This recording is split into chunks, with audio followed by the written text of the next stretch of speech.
Welcome back to another SCP reading, dear researchers. Today we're going to be reading SCP-412, Mutagenic Mirror. Now without further ado, item number SCP-412, Object Class, Safe. Special Containment Procedures. SCP-412 is currently contained within Storage Unit 11 at Site 19. Removal of the item requires authorization by no fewer than 3 personnel with Level 3 clearance, and may be vetoed by site security. Gloves should be worn when handling SCP-412, and the item should be transported in an opaque container. Staff interaction must be carried out with full observance of Hazard Protocol 7-R. Any and all staff making physical contact with or direct observation of SCP-412 will submit for a full physical examination. Anyone found to exhibit physical alteration will be remanded immediately to quarantine.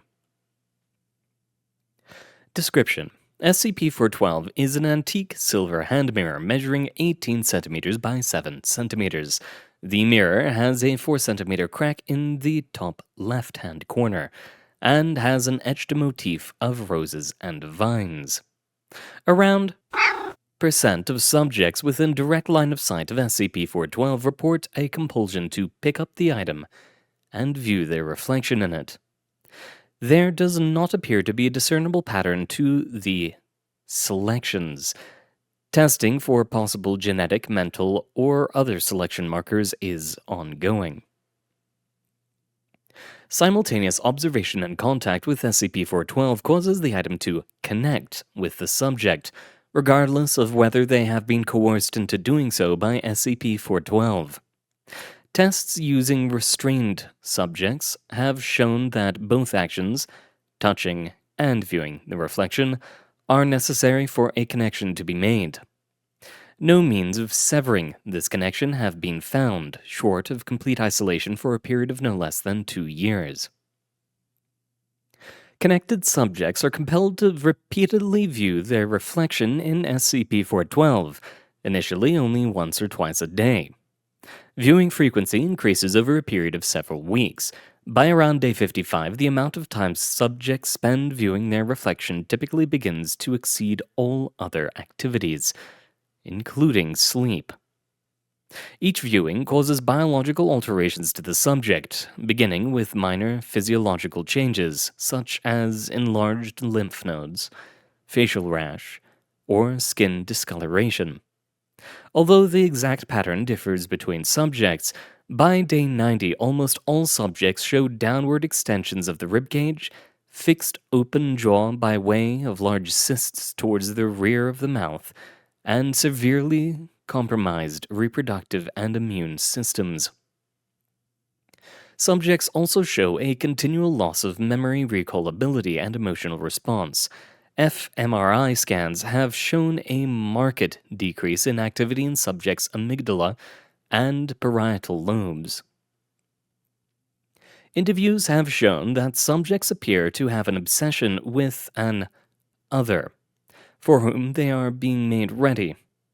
Subjects who survive to the advanced stages of alteration, in excess of 100 days, begin to exhibit marked changes in behavior and more drastic physical alterations.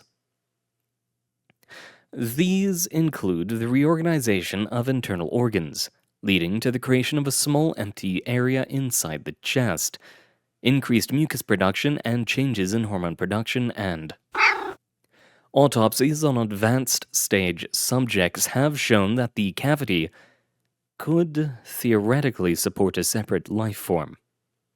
This led researchers to speculate that the alterations caused by SCP-412 intended to turn the human body into an environmental suit for a life form unaccustomed to Earth's atmosphere.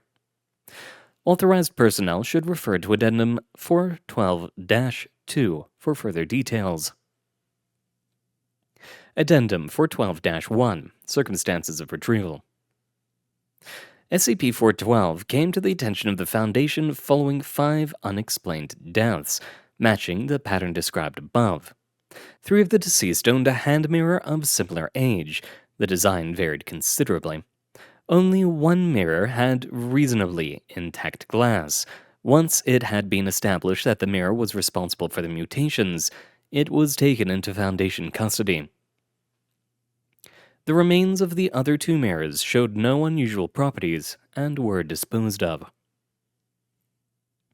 Testing and observation has led researchers to theorize that SCP-412 is not the mirror itself, but is, in fact, an outside force that anchors to mirrors.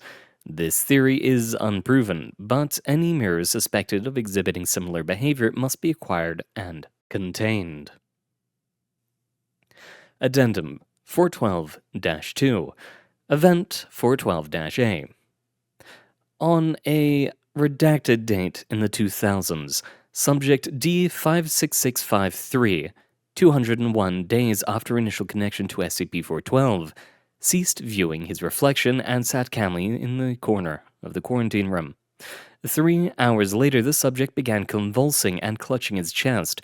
This continued for 3 minutes, after which time the subject lay immobile, apparently deceased. Once death had been confirmed, subject's corpse was taken for analysis. Pathologists found a small, 8-centimeter, vaguely humanoid within the artificial chest cavity. Organism had connected to the subject's blood supply and nervous system and had begun to extend tendrils upwards, puncturing the subject's trachea. Cells in the top 5 centimeters of tendrils showed similarities to those in the optic organs of corpopods, although with a much more complex structure. The origin of the organism and its cause of death are currently unknown. God damn it, we have interdimensional parasites. I don't like this. And I like even less that this reminds me of Teal'c from Stargate. He's great, but I don't like things living inside of the thing. It makes me uncomfortable. Either way, thank you very much for coming, dear researchers. It has been an honor reading for you. Good luck out there, and I hope to see you all next time. Keep me away from mirrors.